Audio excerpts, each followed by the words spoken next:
أعوذ بالله من الشيطان الرجيم. بسم الله الرحمن الرحيم. الحمد لله رب العالمين. الصلاة والسلام والتحية والإكرام على النبي المؤيد والرسول المسدد المصطفى الأمجد المحمود الأحمد سيدنا ونبينا وشفيع ذنوبنا وطبيب نفوسنا أبي القاسم محمد وعلى أهل بيته الطيبين الطاهرين المعصومين المنتجبين الهداة المهديين سيما وبقية الله في العالمين روحي وأرواح العالمين لتروا بمقدمه أما بعد فقد قال الله سبحانه وتعالى في محكم الكتاب المبين. بسم الله الرحمن الرحيم.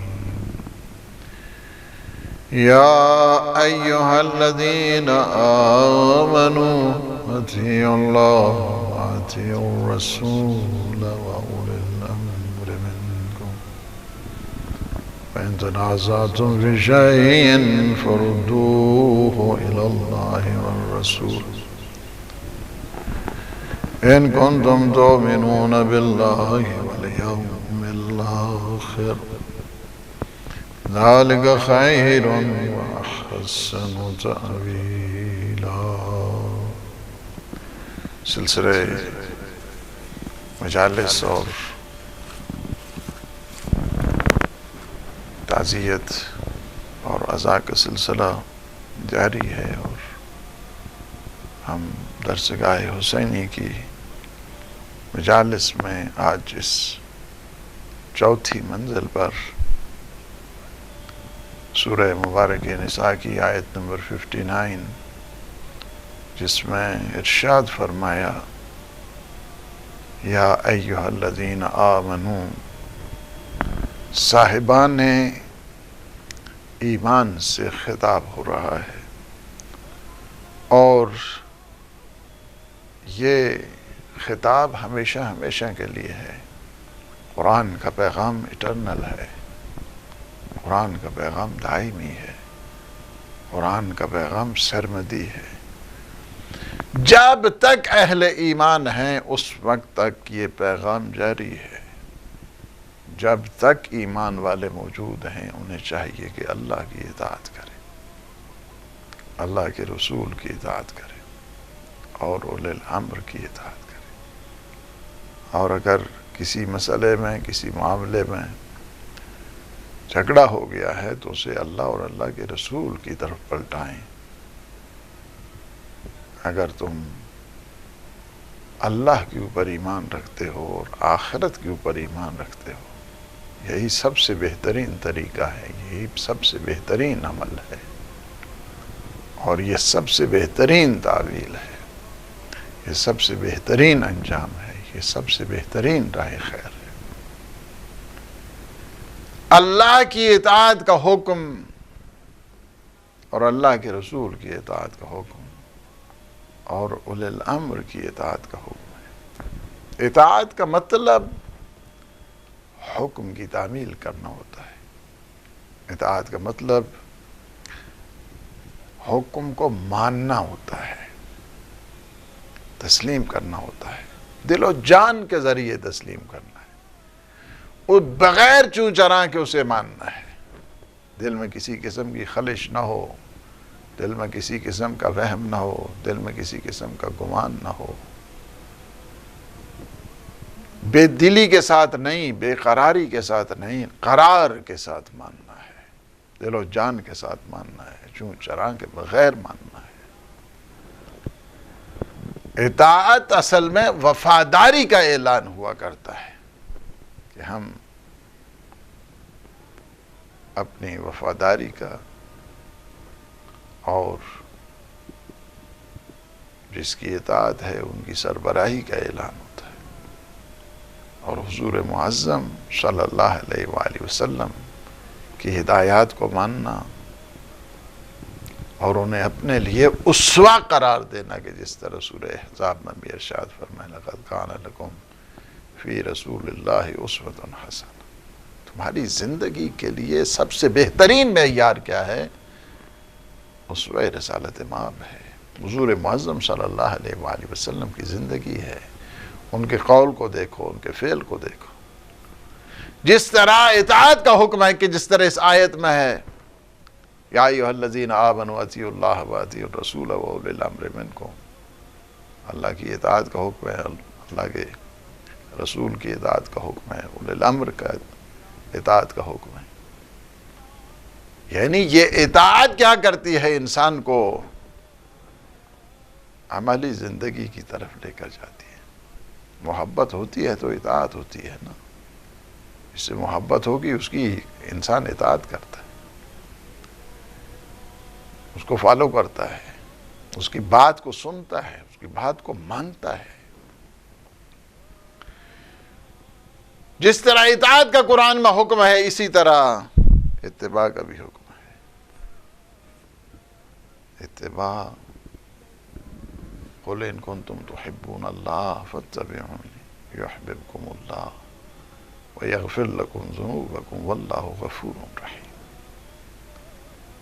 اگر تم اللہ کے ساتھ محبت رکھتے ہو، اور دعویٰ ہے تمہارا محبت کا، ان کنتم تحبون اللہ، اگر تم دعوی محبت رکھتے ہو، اگر تمہارے دلوں میں یہ ہے کہ ہم وفاداری کا اعلان کرتے ہیں، اتباع کا اعلان کرتے ہیں، ان کنتم تحبون اللہ، اگر تم یہ کہتے ہو کہ ہم اللہ سے محبت ہے، تو پھر تمہیں ایک کام کرنا پڑے گا، میرے رسول کی اتباع کرنی ہوگی، ان کے نقش قدم پر چلنا ہوگا، ان کے قدم پر قدم چلنا ہوگا۔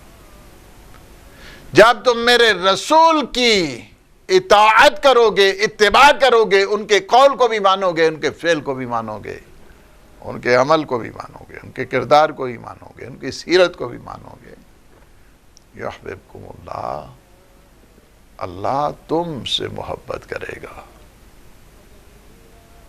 وَيَغْفِرْ لَكُمْ ذُنُوبَكُمْ وَاللَّهُ غَفُورٌ رَحِيمٌ، وہ تمہارے گناہوں کو بھی معاف کر دے گا اور تمہیں مغفرت کا سامان دے دے گا، تمہیں مغفرت کے لباس میں اور پردہ رحمت تم پر ڈال دے گا۔ واللہ غفور رحیم، اللہ غفور بھی ہے، اللہ رحیم بھی ہے، وہ غفور ہے، وہ رحیم ہے، وہ بہت زیادہ غفران کرنے والا ہے، وہ بہت زیادہ معاف کرنے والا ہے، وہ بہت زیادہ بخشنے والا ہے۔ یا ایھا الذین آمنوا، اس طرح فرمایا گیا کہ اگر اے میرے قل یا عبادی الذین اسرفوا علی انفسہم، اے میرے بندوں جنہوں نے اپنے نفسوں پہ ظلم کیا ہے، جنہوں نے اپنے نفسوں پہ زیادتی کی ہے، لا تقنطوا من رحمت اللہ، اللہ کی رحمت سے کبھی مایوس نہیں ہونا، واللہ غفور، اللہ کی رحمت سے کبھی محروم نہیں ہونا، کبھی مایوس نہیں ہونا، کبھی نا امید نہیں ہونا۔ کافر اللہ کی رحمت سے نا امید ہوا کرتے ہیں، مومن تو اللہ کی رحمت، اس کی برکت، اس کے لطف، اس کی عطا، اس کی بخشش، اس کے فضل، اس کے احسان، اس سائے میں زندگی گزارتا ہے۔ اللہ غفور بھی ہے، اللہ رحیم بھی ہے۔ جس طرح اطاعت کا حکم ہے، اسی طرح اتباع کا بھی حکم ہے۔ اور اللہ کے رسول کی اطاعت ایسی ہے جس طرح اس نے اللہ کی اطاعت کر لی ہے۔ یعنی کیا ہے؟ من یطع الرسول فقد اطاع اللہ، جس نے رسول کی اطاعت کی ہے اس نے گویا اللہ کی اطاعت کی ہے۔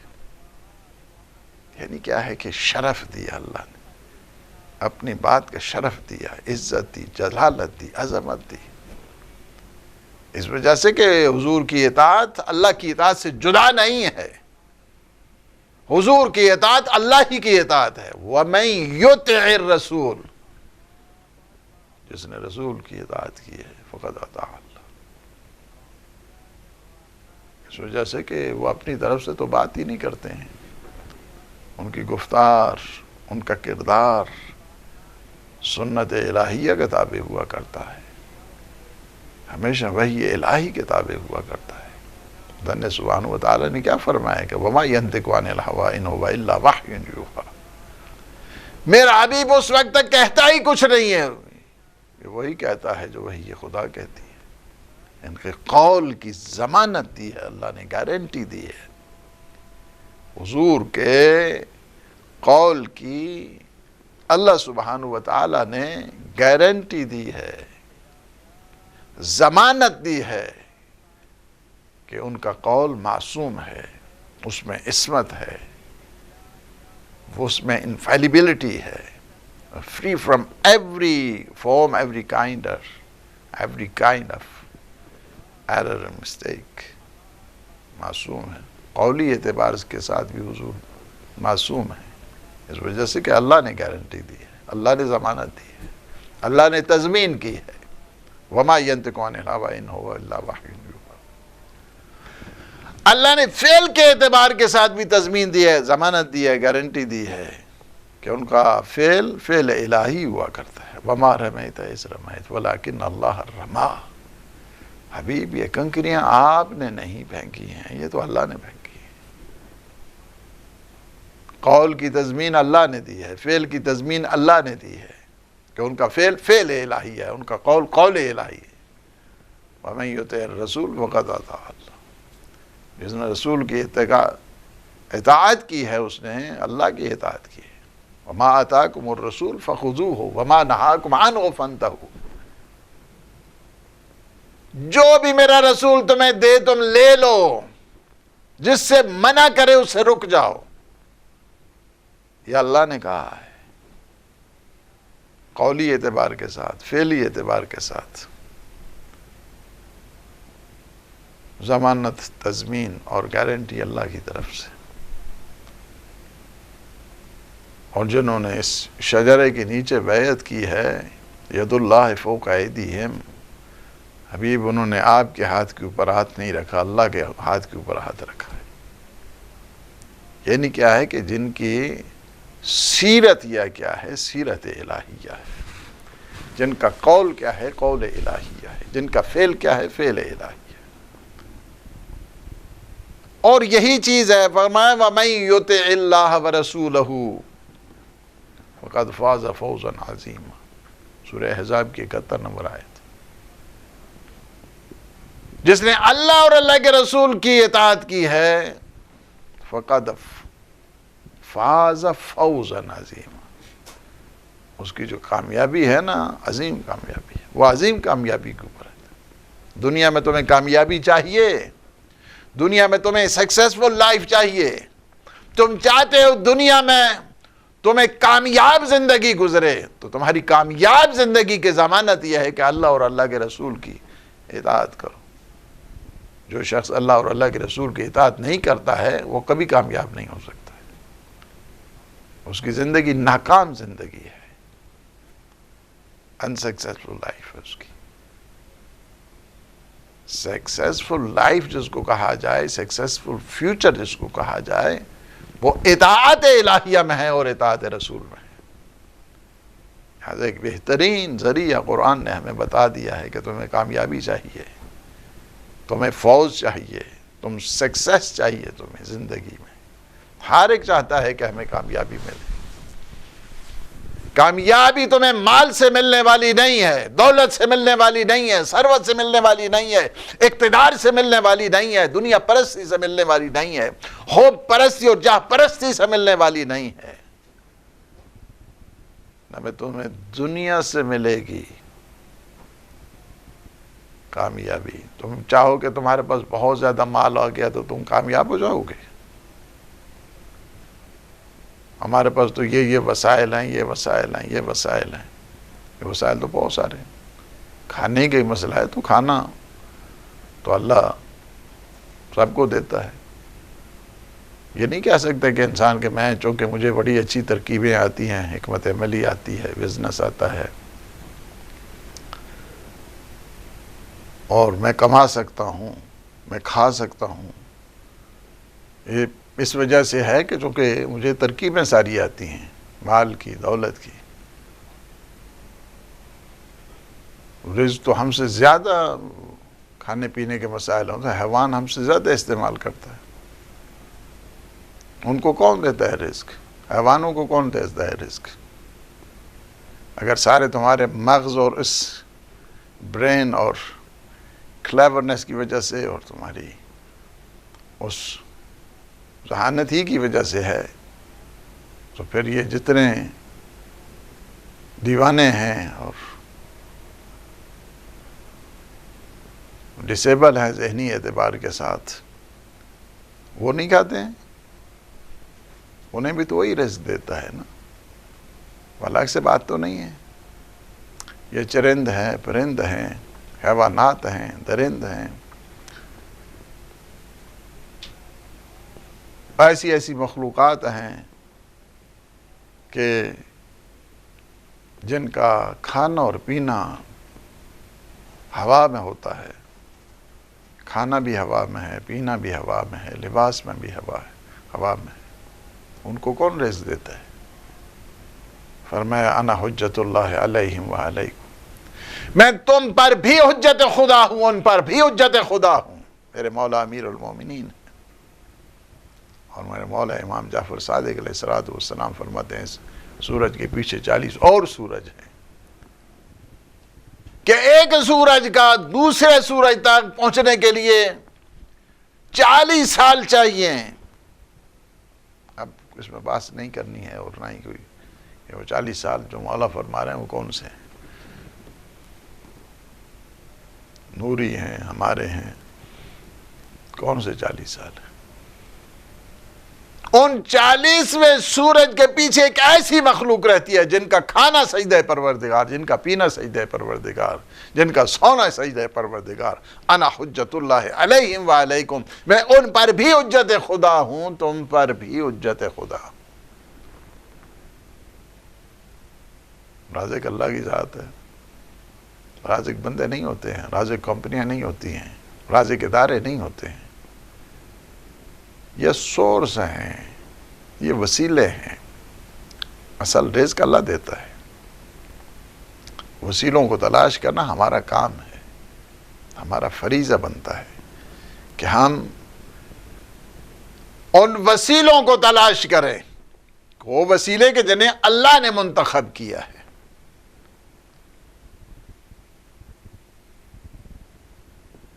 اللہ وسیلوں کے ذریعے، یہ کائنات کا سارا نظام وسیلوں کے ذریعے چل رہا ہے۔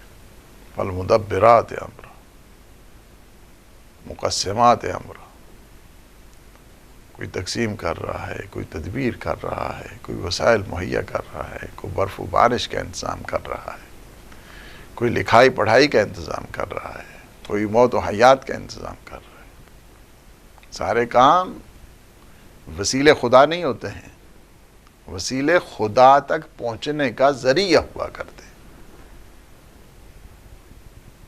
یہ بتوں کو وسیلے بناتے تھے، وہ کہتے ہیں بتوں کو خدا کیوں، ان کی کیوں پوجا کرتے ہو؟ بتوں کی اس وجہ سے کہ وسیلہ آپ کو بنانا نہیں ہے، وہ بھی اللہ کی خالقیت کے مانتے تھے بتوں والے بھی۔ اگر ان سے پوچھا جائے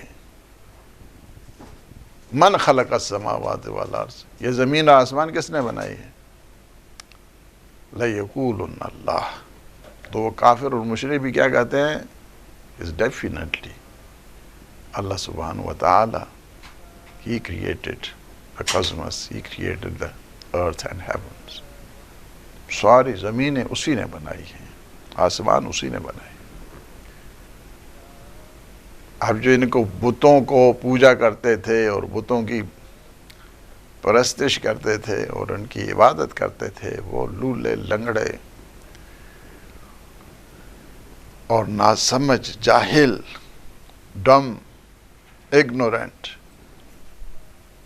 جو نہ انسان کے نفع کے ہیں، جو انسان کے نقصان کے نہیں ہیں، ان کی کیوں پوجا کرتے تھے؟ اب پوجا کرنے والے بھی بے وقوف نہیں تھے، ان کو مت سمجھیں کہ وہ کوئی بے وقوف لوگ تھے، مشرکین اور وہ کافرین۔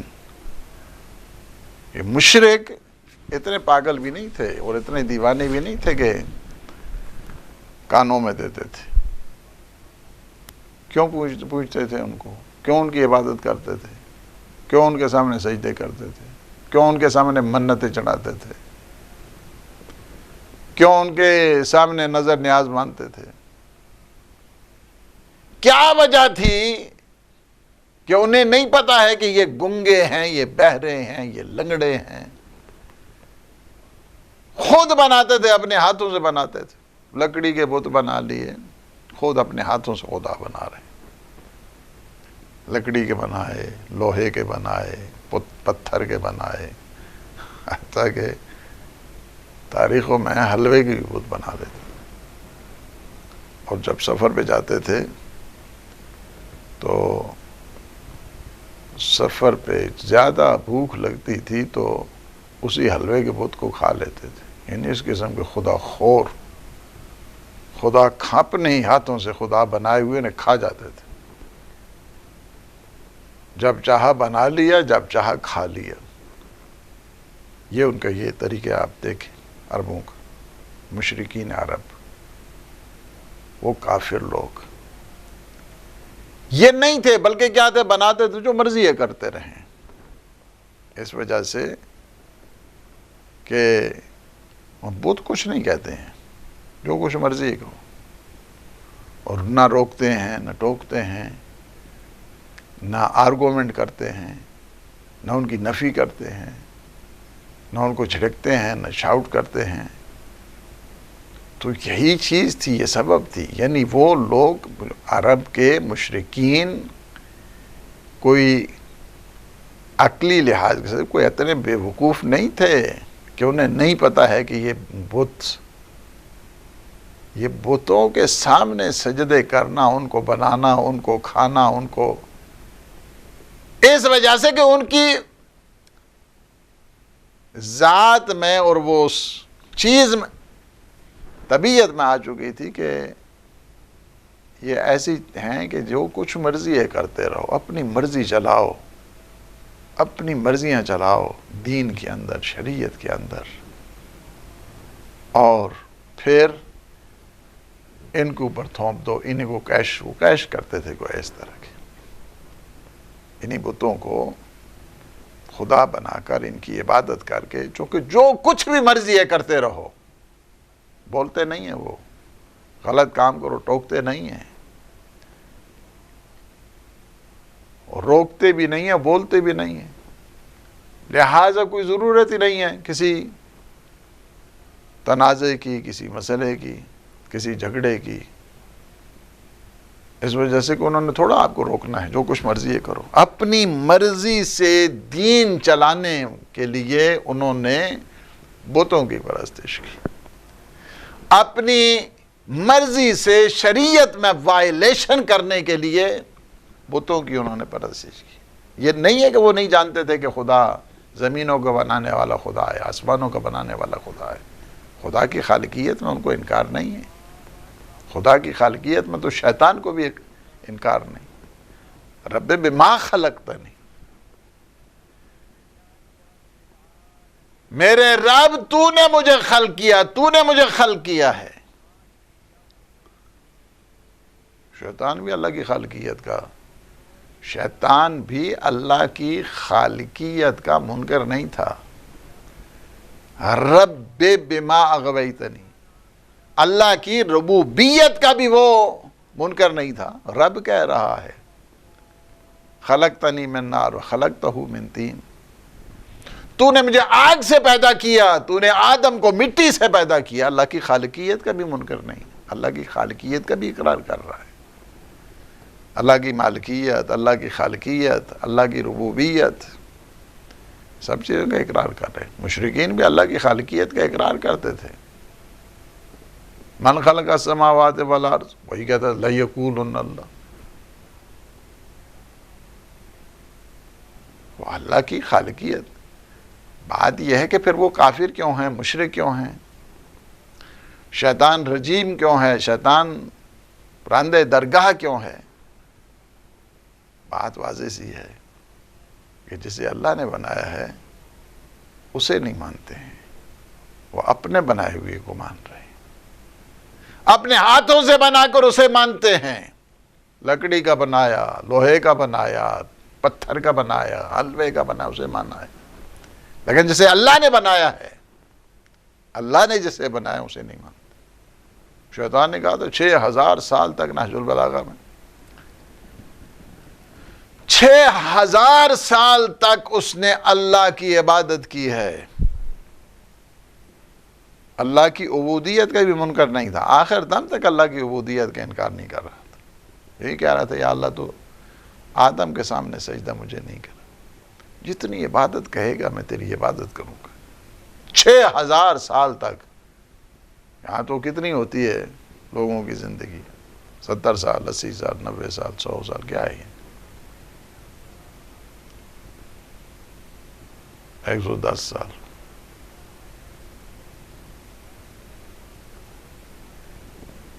کتنی ہے؟ وہ تو 6000 سال تک تو اس نے اللہ کی عبادت کی ہے. صدی کی بات نہیں ہو رہی ہے، ملینیم کی بات ہو رہی ہے. 6 ملینیم اس نے اللہ کی مدد کی ہے.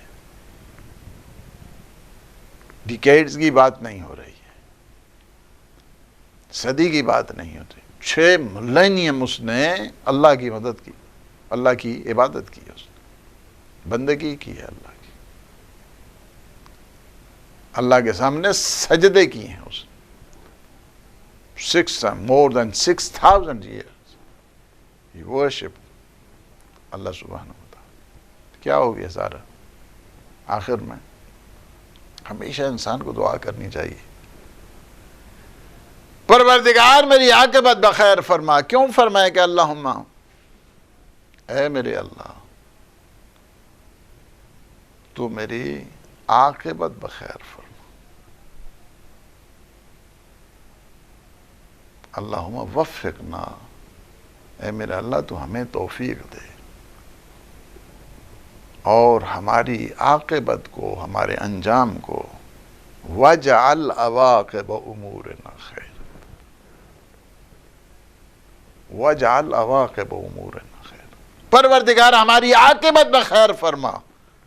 کیونکہ اگر انسان کی عاقبت بخیر نہیں ہوگی، خواہ مخواہ جتنی بھی انسان زحمت کرے، وہ ساری کی ساری زحمت جو ہے رائے گاں چلی جائے گی. ایک انسان 60 سال 70 سال اپنی صحت کا پورا خیال رکھے، آخر میں ایک چٹکی زہر کھا لے، کیا فائدہ ہوا؟ آخر میں اپنی ساری کیے دھرے کے اوپر پانی پھیر دی. ایک انسان 60 سال 70 سال عبادت کرے، 6000 سال تک عبادت کرے، آخر میں راندے درگاہ ہو جائے. کتنی بڑی بدبختی ہے انسان کے لیے، بہت بڑی بدبختی. ہمیشہ اسی وجہ سے جب حضور معظم صلی اللہ علیہ وآلہ وسلم سے پوچھا جاتا تھا کہ سب سے بہترین دعا کیا کریں، نیمہ شعبان میں پوچھا، اور میں سب سے بہترین دعا یہ ہے کہ اپنی عاقبت بخیر ہونے کی دعا کرے انسان. شیطان نے کہا کہ میں آدم کو سجدہ نہیں کروں گا، آدم کو سجدہ نہیں کروں گا. اللہ نے کہا کہ جسے میں نے خلقت بیدی، جسے میں نے اپنے ہاتھوں سے بنایا ہے، ہاتھوں سے یعنی اپنی پوری طاقت، اپنی طاقت کے ساتھ، انر پاور، آؤٹر پاور، اسے جسم دیا، اسے روح دی.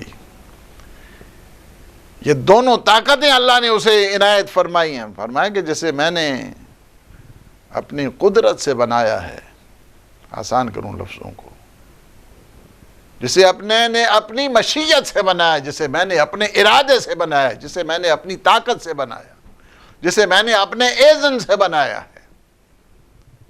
خلق تو بھی یہ تھی. شیطان تجھے کیا ہو گیا؟ تو نے آدم کو سجدہ کیوں نہیں کیا ہے؟ کیا ام کنت من العالین، کیا تو بہت عالی ہے، عالین میں سے ہے؟ استکبرت ام کنت من العالین، تکبر کیا ہے یا تم عالین میں سے ہو؟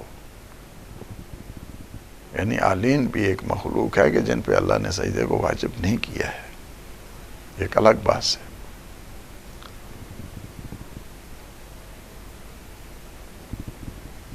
کیا وجہ ہے کہ تم نے سجدہ نہیں کیا ہے؟ خلقتنی من نار وخلقتہ من طین، یا اللہ تو نے مجھے آگ سے پیدا کیا ہے، آدم کو تو نے مٹی سے پیدا کیا ہے. مٹی کو جہاں پہ بھی پھینکیں گے وہ نیچے تنزل کی طرف آتی ہے، اور آگ جہاں پہ بھی روشن ہوگی بلندی کی طرف جاتی ہے. انا خیر منہ، میں اس سے افضل ہوں، میں آدم سے افضل ہوں. فرمایا فاخرج انک رجیم، تم چلے جاؤ، یہاں سے نکل جاؤ، تم رندے درگاہ ہو، اس وجہ سے کہ تمہیں سمجھ ہی میں نہیں آیا ہے. تمہارا غرور اتنا ہے، تمہارا تکبر اتنا ہے کہ تم نے سمجھا ہی نہیں ہے کہ تو حکم کس نے دیا ہے، کمانڈمنٹ کس کی طرف سے ہے، امر کس کا ہے، صاحب امر کون ہے. تم نے صاحب امر کو نہیں پہچانا ہے. کس نے حکم دیا اسے نہیں پہچانا ہے. تم نے مٹی اور آگ کو دیکھا ہے نا، تم نے ہمیشہ میٹیریل کو دیکھا ہے. میٹیریل کو دیکھ کے تم یہ نہیں دیکھتے ہو کہ کس کی نسبت سے یہ کام ہو رہا ہے، کس کے حکم سے یہ کام ہو رہا ہے، کس کے اذن سے یہ کام ہو رہا ہے. شیطان ہمیشہ صاحب امر کو نہیں دیکھتا ہے. شیطان ہمیشہ اس کی نگاہ، اس کا مزاج ہے، میٹیریل کو دیکھتا ہے. شیطانی مزاج آج بھی دیکھ لیں، اگر مٹی سامنے رکھ لو اس کے بعد دیکھو کیا ہوتا ہے. مٹی سے ہمیشہ چڑ ہوتی ہے ان کو. آتشین مزاج جہاں جہاں پہ بھی ہیں آپ دیکھتے رہیں، ان کی یہی صورتحال ہے. اب بھی مٹی سامنے رکھو، انہیں شرک کے علاوہ نظر ہی کچھ نہیں آتا. تمہیں کیا پڑی تھی کہ تم یہ کہتے کہ میں آگ سے ہوں، وہ مٹی سے ہے؟ یہ کیوں نہیں سوچا ہے کہ کس نے مجھے حکم دیا ہے؟ میرا آقا مجھے حکم دے، وہ خاک مٹی سے بنائے، گارے سے بنائے، سیمنٹ سے بنائے، لوہے سے بنائے، لکڑی سے بنائے، تمہیں اس سے کیا غرض ہے؟ تمہیں یہ دیکھنا چاہیے تھا کہ یہ حکم کس کی طرف سے ہے، کس نے مجھے حکم دیا ہے. لیکن حکم کو نہیں دیکھا ہے، مٹیریل کو دیکھا ہے، اس مادے کو دیکھا ہے، نسبت کو نہیں دیکھا ہے. نسبت کو دیکھنے والے ہمیشہ کہ جن کے ساتھ الہی نسبت ہوتی ہے، اور الہی جن کے ساتھ نسبت ہوتی ہے، وہ نسبت جس کا ساتھ ہے وہ خدا نہیں ہوتا ہے. وَمَن يُعَظِّمْ شَعَائِرَ اللَّهِ فَإِنَّهَا مِن تَقْوَى الْقُلُوبِ، جو بھی شاعر پروردگار کی تعظیم کرتا ہے. شعائر ظاہر ہے، شعائر شعیرہ کی جمع، شعائر یعنی علامت، جو اللہ کی نشانیوں کی، اللہ کی نشانیوں کی تعظیم کرتے ہیں، تو یہ دلوں کا تقویٰ ہے. ان صفا والمروہ من شعائر اللہ، صفا اور مروہ کو دیکھا، یہ شاعر پروردگار ہے. والبدن، وہ جو چاکو چوپان اونٹ ہیں، جعلنا من شعائر اللہ، وہ بھی شاعر پروردگار میں سے. یہ سارے اونٹ شاعر پروردگار میں سے، پہاڑیاں شاعر پروردگار میں سے. اسی طرح بہت ساری جن سے انسان نسبت حاصل کر کے اللہ تک پہنچتا ہے، یہ وہ نشانیاں ہیں. فرمایا کہ اب شاعر اللہ، شاعر ظاہر، شاعر الگ ہے، اللہ الگ ہے. شاعر کا تعلق کیا ہے خدا کے ساتھ کہ وہ خدا ہیں؟ خدا کیسے ان کو مانیں گے؟ اب وہ حیوان ہے، اسے شاعر میں سے اللہ نے قرار دیا ہے. حجر اسود ہے شاعر پروردگار، صفا کی پہاڑی شاعر پروردگار، مروہ کی پہاڑی شاعر پروردگار. پہاڑی خدا ہوتی ہے مگر، یا وہ جانور کے جیسے اللہ نے شاعر کہا تو وہ خدا ہے، اس کی تعظیم کرتا ہے مگر وہ خدا بن جاتا ہے. اسی طرح اگر کوئی زیارت پہ جاتا ہے، امام حسین کی زیارت پہ جا رہا ہے، امیر المومنین کی زیارت پہ جا رہا ہے، سامرہ میں جا رہا ہے، کاظمین جا رہا ہے، مشہد مقدس جا رہا ہے اور زیارت کرتا ہے مگر ان کو خدا مان رہا ہے. علم حضرت عباس ہے، ذریعہ مقدس امام حسین ہے. یہ شعائر ہیں، علامتیں ہیں، خدا تک پہنچنے کا ذریعہ. یہ خدا نہیں ہے، خدا تک پہنچنے کا ذریعہ ہے. ان کی تعظیم ہمارے ہاں علم کے ساتھ جو کپڑے ہیں، کپڑے ہمارے ہاں گھر میں تھوڑے پڑے ہوتے ہیں. ابھی تو آپ جائیں ہر گھر میں ایک ایک ٹرک نکلے گا وہاں سے کپڑوں میں. ان کو تو کوئی بوسے نہیں دیتے.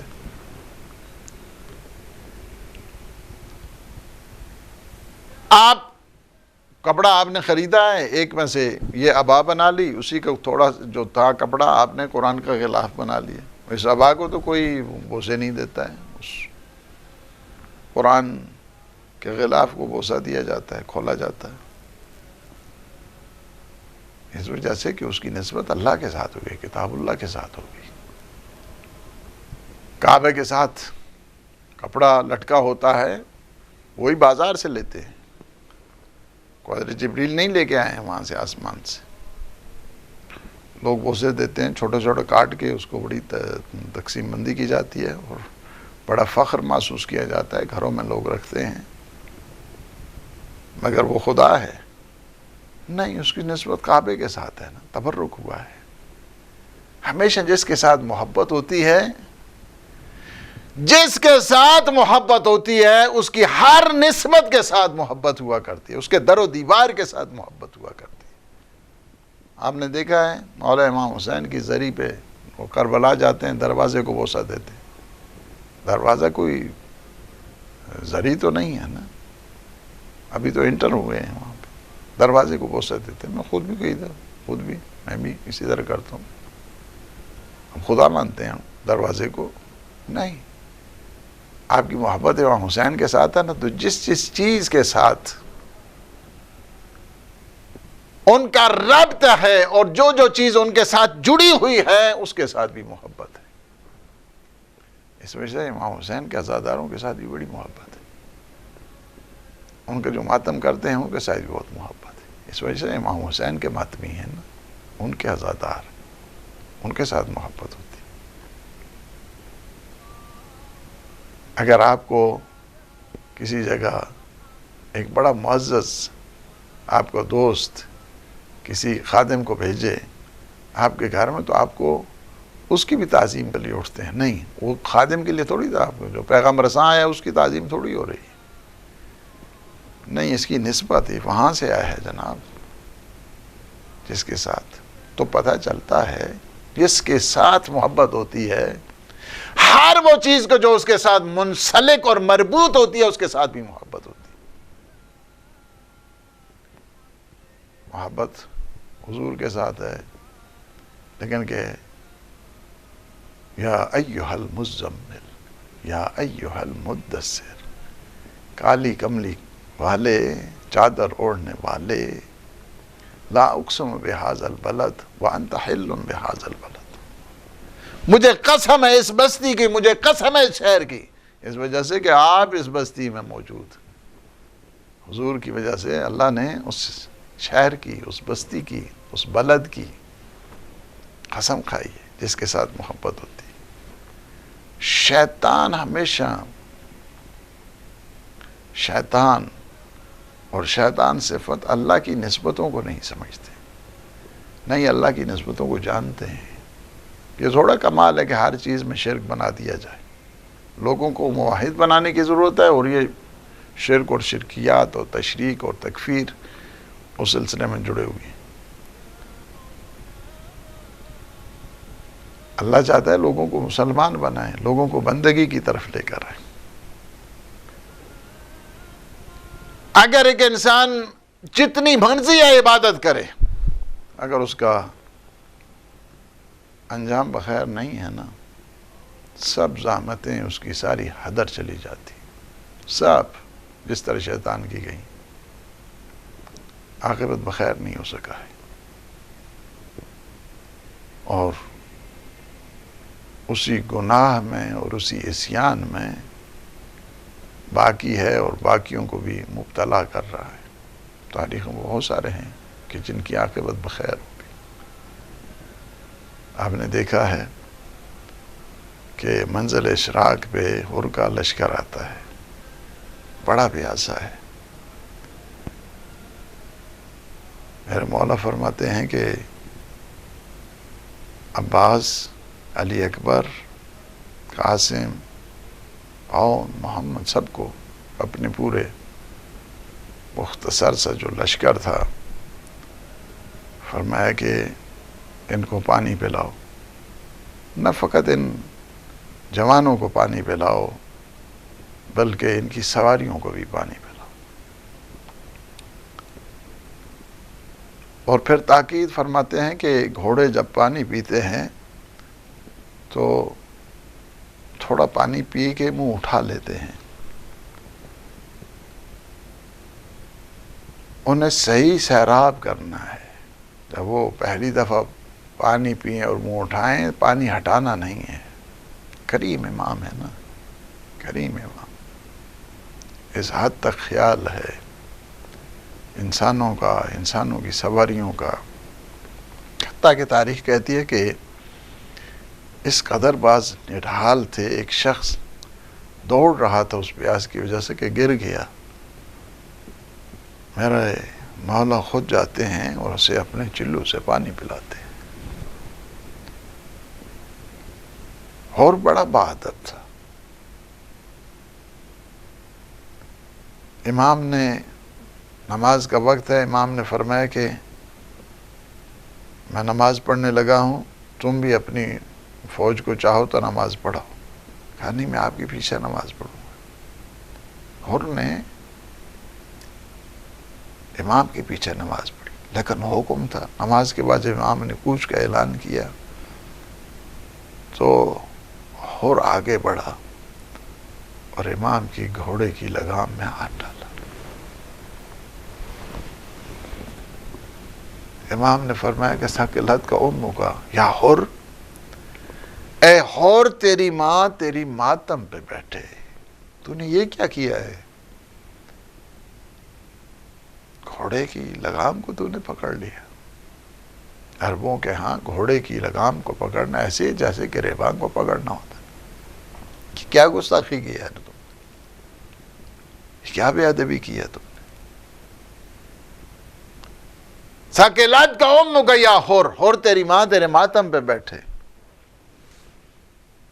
اور بہت زیادہ احترام کرتا تھا سیدہ سلام اللہ علیہ۔ یا مولا، آپ نے تو میری ماں کا نام لے لیا، میں تو آپ کی ماں کا نام نہیں لے سکتا، سوائے خیر کے، سوائے خیر کے، سوائے نیکی کے، سوائے بھلائی کے۔ اگر کوئی عرب کا اور آدمی مجھے یہ جملہ کہتا تو میں اس کو جواب دیتا، لیکن میں آپ کو جواب نہیں دیتا ہوں۔ آپ کی ماں فاطمہ زہرا ہے، سیدۃ النساء العالمین ہے، خیر النساء ہے۔ دیکھا یہ جو احترام تھا نا بی بی کا، بی بی نے کرم کیا، بی بی نے اپنا فضل کیا۔ اسی وجہ سے جب شب عاشور تھی اور ہر طرف سے العطش العطش کی صدا آ رہی تھی تو یہی حر اپنے خیمے میں جسم میں کپ کپی ہے، لرزہ ہے۔ ایک دفعہ حر کا غلام آتا ہے، ہاں اگر مجھے کوئی کہتا کہ کوفہ میں سب سے زیادہ بہادر کون ہے تو میں آپ کا نام لیتا۔ ہاں حر، ویسے گرمی بہت زیادہ ہے، میں اپنی گھوڑے کو پانی پلا کے آیا، ابھی پتہ چلتا ہے ایسے کہ پھر پیاسا ہے۔ امام نے کہ یہ جملات جو اس کے اس بارے میں تھے، اس کے بعد یہ ساری توجہات اس کی اس بارے میں، ایک دفعہ اپنے بیٹے کو بلایا اور کہا، خیام حسینی کی طرف لے جا کر کہا کہ ان بچوں کی آوازیں سن رہے ہو اللہ تش کی؟ کہا بابا سن رہا ہوں۔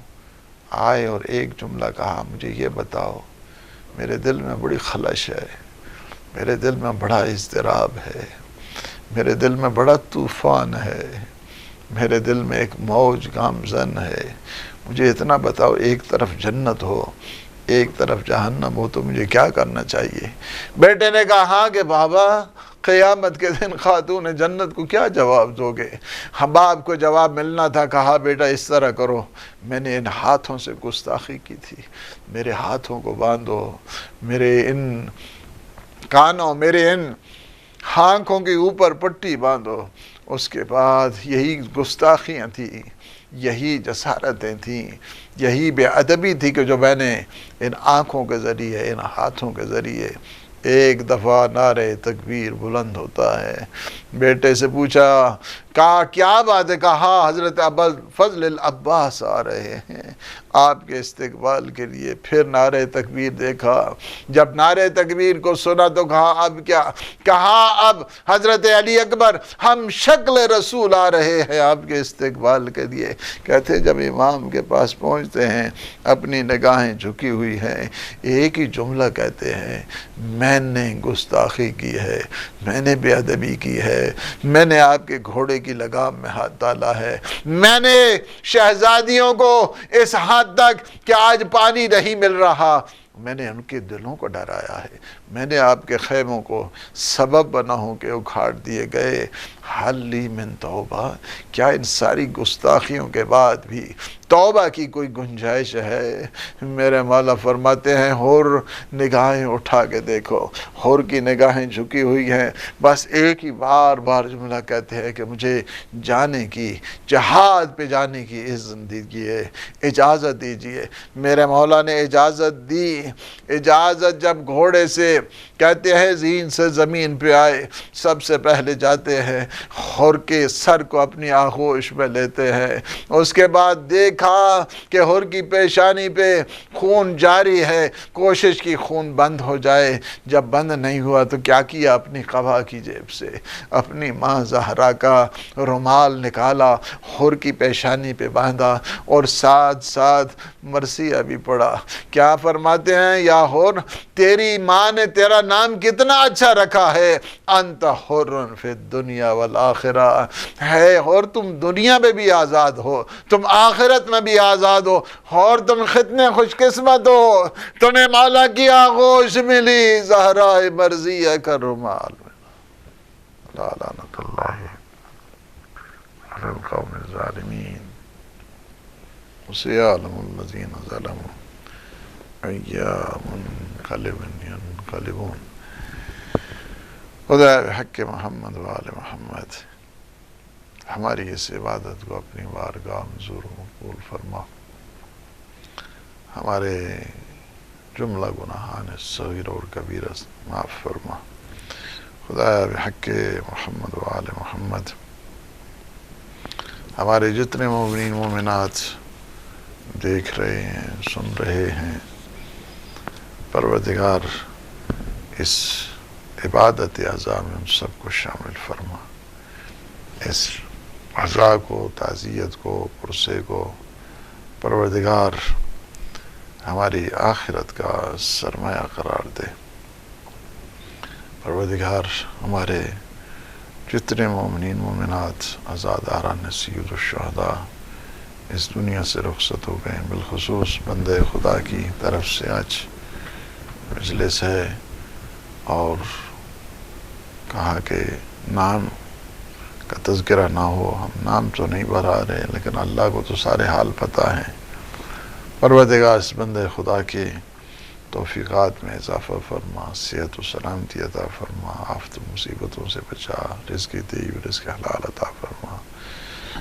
ان کے مرحوم بھائی کو پروردگار جوار رحمت میں، جوار سید الشہداء میں جگہ عنایت فرما، ان کے والد صاحب اور ان کے جملہ خانوادے کو صحت عطا فرما، سلامتی عطا فرما۔ یا اللہ عالم اسلام کو سر بلند فرما، عالم طاغوت کو نابود فرما۔ یا اللہ مولا امام زمان قطب عالم امکان کے ظہور پر نور میں تعجیل فرما۔ اللہم عجل لولیک الفرج، اللہم صلی علی محمد